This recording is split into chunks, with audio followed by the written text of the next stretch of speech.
change is in something that, that drives me. And the consulting world, no one project is same, no one engagement is same. Good You point. solve one problem, then you move on to the next problem, one industry to the other. So there's so many variants. So it's your people would say that, oh, we did this at somewhere else, so you can do it. But in all honesty, yes, you did something similar, but it's never apples to apples. It's always a new battle to fight.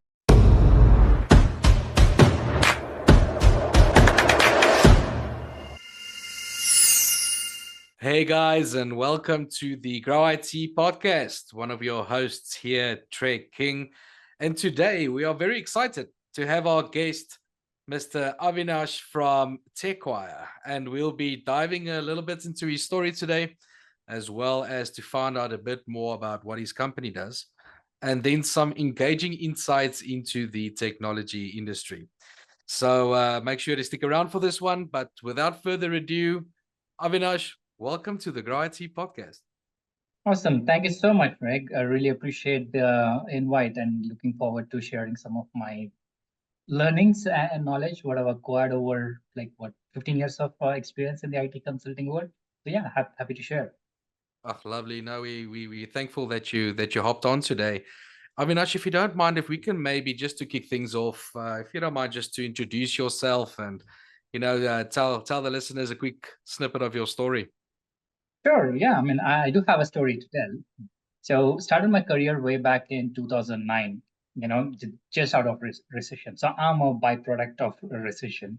So I did obviously, I was born and raised in India, did my MBA from what we call it there's like group of institutes called like IITs. So I'm a product of IIT Delhi. Started in IT consulting with a company called Wipro.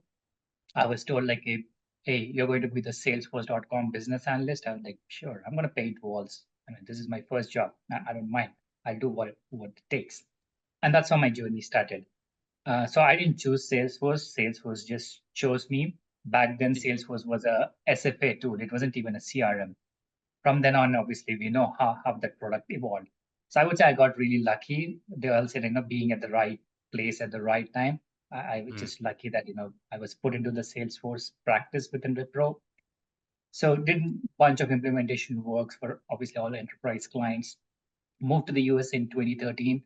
Prior to that, I did spend some time in London, Greater London area, but majority of the time was like in Bangalore, India. Moved to the US in 2013, landed in Cincinnati for a Cincinnati-based client. 2013, 2014 was like the coldest winter the US saw in Oh like yeah, 20 years. you're quite So that right. was me in minus 20 with no car. I was like, what did I do to myself? That was And we were hectic. Yeah. just like less than a year married. So my wife was like, ah. So, but we survived that. Jan 2015, I pivoted to Deloitte and spent like 8.5 years with Deloitte. So over these years, led multiple engagements across like Sales Cloud, Service Cloud, Marketing Cloud, CPQ, Experience Cloud.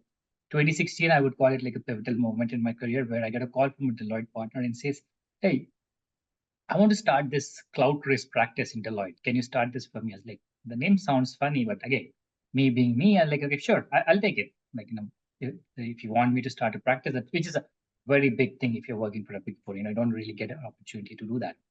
So started the cloud risk practice in Deloitte, grew it from 3 to 200 plus people. Now it's called as Salesforce B2B Commerce Cloud. This cloud risk got acquired by Salesforce around like 2017, 2018 timeframe. Um, Generated more than 140 million revenue in the space. Did it successful in the US. So I was asked to replicate this model for Deloitte Germany and Deloitte Canada. So Yeah. 2019, 2020, the pandemic time, I was physically living partly in Dusseldorf and partly in Toronto, laying the foundation for those what we call as the member firms in Deloitte. 21 came back to the US because this is home for me. That's when we moved down south to Atlanta because we are like, okay, we're done. We're done with the snow. Don't want to deal with it. Let's go down south. Since then, we've been living here. Mid 23 is when I pivoted out of Deloitte. So I thought, like, okay, I spent so much time. Let me go independent. Let me do something on my own. So what I Mm-hmm. essentially do is like, obviously, I do offer fractional consulting advisory services within the space. But there's Yeah. another angle that I'm working is I'm in the M&A space.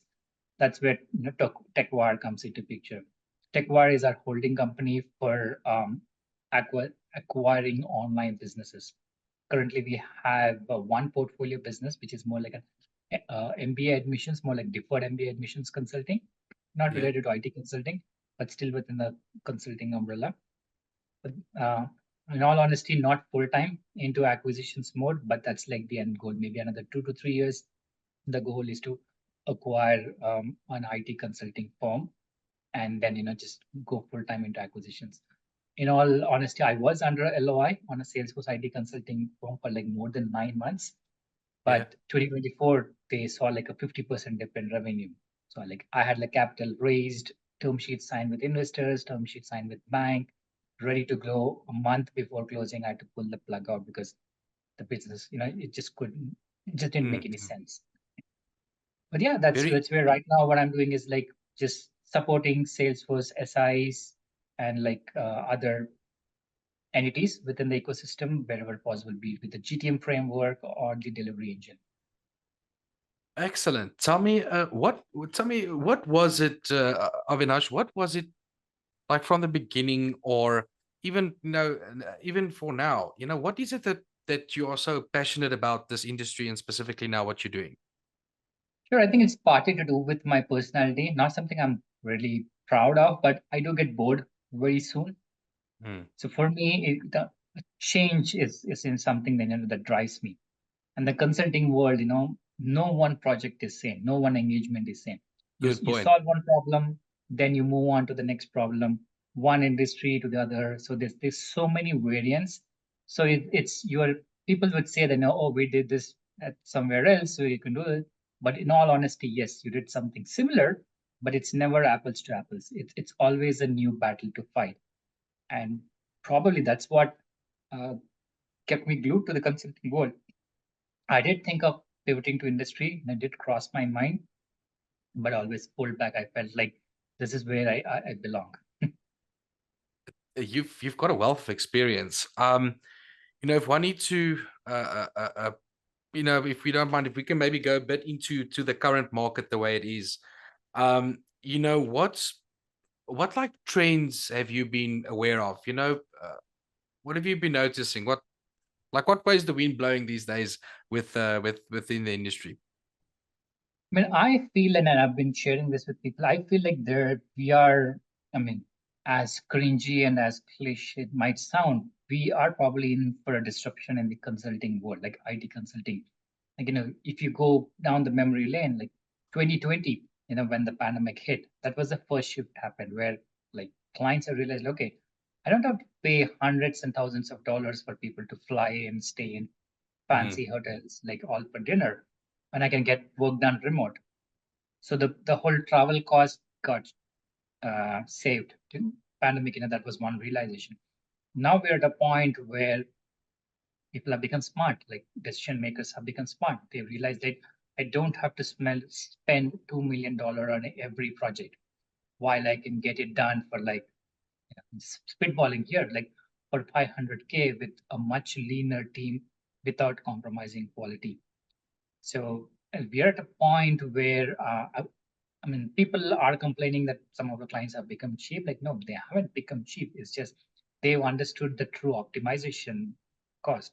So us as industry, it's no longer, we're just going to throw some bodies there, spend a year or two, make money and step out. Like, no, there is truly a value that you need to deliver, like literally across each phase of what we call it, like the SDLC or even like pre-SDLC for you to Hmm. survive. And that's the message that I'm constantly driving, on my content on LinkedIn. I'm advising SIs that, guys, there are more than 2,000 Salesforce SIs. Yes. If you're not differentiating yourself, then your risk for is like almost like closure. Yeah. Yeah. Tell me, and then what would you say? Just want to hear your take on what would you say is like the market sentiment like? So the market sentiment, what is, I can speak from a Salesforce ecosystem perspective. I'm Sure. not really familiar with Oracle or others, but with at least within the Salesforce ecosystem, the ecosystem is going through consolidation, where the bunch of SIs are getting consolidated. Because what's happening is like there are a ton of Salesforce IT consulting companies around the 5 million revenue mark, and none of them is getting any love from like the Salesforce AEs or anywhere. So they are actually going through consolidation. The new number is now like 10 to 20 million revenue for you Mhm. to like gain some recent like decent traction. So to answer your question straight, what's happening right now is like many players are going to through consolidation. It's just because they can't weather the storm all alone. Yeah, yeah. Tell me, and then I think for just for the listeners out there, what would if you don't mind, you've touched on a couple of points regarding your business, but if you don't mind, just to elaborate a bit more what your company does. Sure. So TechWire is there are two parts to TechWire. One is the acquisition space, which Yep. is purely into acquiring profitable online businesses. Again, as a fact check, I'm not a VC, I'm not an angel investor, so we don't invest in startups. We purely look at cash flow positive, steady state businesses. That's what we focus on from an acquisition perspective. Then there is the advisory angle to it, which is more confined to like the consulting space. So Okay. anyone in and around the Salesforce ecosystem, because there's a lot of advisory that services that we offer to private equity firms, who are constantly doing research on the Salesforce or the products within Salesforce. So offering our POV and helping with the due diligence or the integration post merger, or if it's just someone who wants to do an implementation. So there's the advisory angle to it as well. Excellent.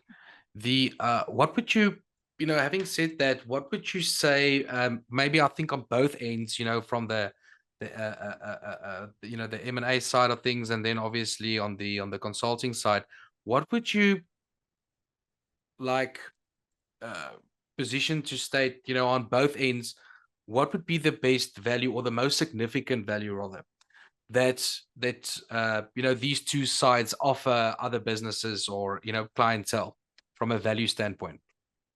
So from a value standpoint, is I would say relatability. When I was trying to go through this process of acquisition business, raising capital was the easiest of all tasks for me because you think of it, someone's trying to buy a business, and I've been in this space for more than 15 years. Mm, So like from a fitment perspective, it couldn't have been like stronger. I had like many investors literally say this to me. We haven't seen a stronger buyer business fitment over our 10, 15 years of acquisition in investments. So that was like a no-brainer for them to like invest into my team. invest. Same on Very the interesting. advisory services. So sure, frameworks are good, models are good, but nothing beats when you're talking to someone who's lived that life for like more than a decade. And when they're talking through like real life examples, vetted examples, like when I speak, I just I won't say like a project. I would say like project for this particular client that I did during this year, and this was what we've done. Obviously, without disclosing any non-confidential stuff. So Mm, everything's like verifiable in information. I yeah. think that's what just being honest and genuine. I would say. Excellent. And then, if you don't mind, just to elaborate a bit more for us regarding digital transformation, and then because you mentioned Salesforce earlier as well, I think, if you don't mind, just to discuss a bit, what does that ecosystem looks like as well? Sure. I do have strong opinions around the digital transformation, which I'm not happy about, and like tell you why. Historically, I feel like we as a community haven't we didn't do a good job when it comes to digital transformation. Because in the name of digital transformation, this includes the likes of Big Fours. Like no one's an exception here. Like in no company, what we've only done two things. We've either replaced a legacy application, something that's built in-house that's not scalable. We replace IT with IT, or we just automated Excel. So someone's doing work on Excel, we just took that function and automated using IT. But the Mm, true definition of digital transformation is the digital transformation should drive business outcomes, business value. So actually what we should supposed to be doing as a community is work towards business process or optimization. So whatever the IT spend should translate into like meaningful either top line growth in Mm. better margins, better conversion rate, better efficiency output. That's something which we haven't done. And for that reason, you can take countless examples where people have, like when I say people, like likes of like Starbucks, Delta, whoever, and they've spent millions and millions of dollars on like these large transformations. They went live 6, 9 months down the lane. They've all complained that adoption is not where it's supposed to be because we failed through the journey of the transformation. We failed to continuously tie everything back to those initial objectives that were documented, let's say like 18 or 24 months. Through the journey, Yeah. we always forget. We're so focused on like, building the product and forget Mm. about like, why we are doing this. And that's one of the reason I moved out of Deloitte because I felt like this is a true gap within this SI ecosystem. And Yes. my goal is to um, fix that problem using my methods, be it through advisory consulting or having my own business. I don't know, over the next 5 years, maybe. Yeah. Excellent. That's so fascinating. The maybe just from a from a let's like more from a holistic point of view, when it comes to growing a business, you've got some very good experience. What kind of mindset would you say is is needed to be successful as a founder of a company? Sure. I will, you know, I won't say correct, but I'll just clarify something. So there's a slight difference. A founder is someone, what we call is like a 0 to 1 entrepreneur, someone who would build it from scratch, going to.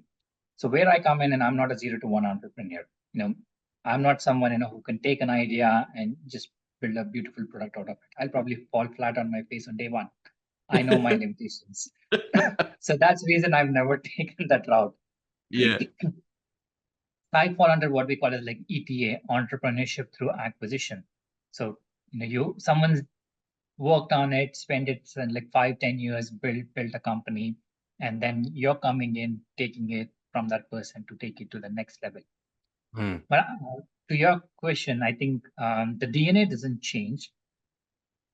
It's absolutely people's first, especially, I mean, even if it's like capital intense, but definitely online businesses, people first. Yes, customer is king, but customer is not God. The Hmm. people who do the work for you are like the most important. So being relatable, being approachable, being available, and just being honest, like not keeping people in the dark is what I feel like it's truly needed if someone wants to run a business.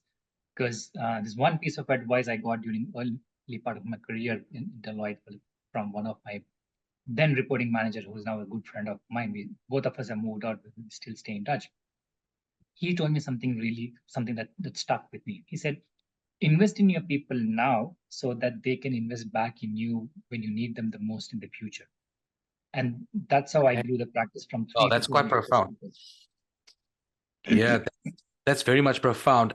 Is there like one or two things that you don't mind sharing for the up and coming founder or entrepreneur even that wanting to get into this space, and just one or two things that you've learned along the way up until now?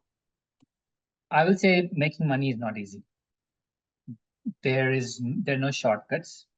Mm. Please don't fall for any flashy stuff that you read on social media. There's Yeah. nothing boring about buying a business or running a business. It's blood, sweat, and a lot of tears. You will fail, like just like a successful sportsman, you will fail many more times than you would succeed. But Mm. that success point, makes up for all those failures. So it's not easy. It's hard work. It'll be a lot of pain involved. You will have to wear 1,000 hats probably, keep tab on everything. There is nothing like below, like low level work.